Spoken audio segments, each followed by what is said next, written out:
Elappara panchayat bus സ്റ്റാൻഡിൽ പുറകിലെ comfort സ്റ്റേഷന് 2 നിലകളാണ് ഉള്ളത്. ഇതിലെ താഴത്തെ നിലയിലാണ് ശുചിമുറി പ്രവർത്തിക്കുന്നത്. മുകളിലത്തെ നില ഒഴിഞ്ഞു കിടക്കുകയാണ്.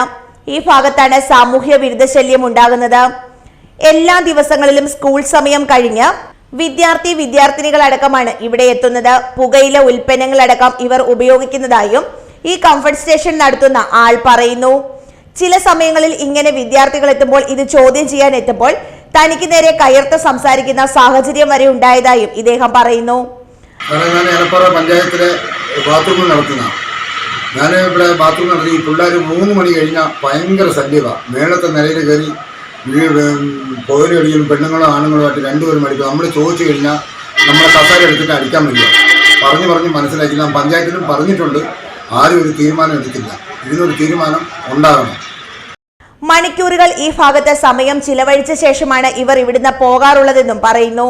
വിദ്യാർത്ഥികൾക്ക് പുറമെ പുറത്തുള്ള മറ്റ് ആളുകളും ഇവിടെ എത്തുന്നതായി ഇദ്ദേഹം പറയുന്നു.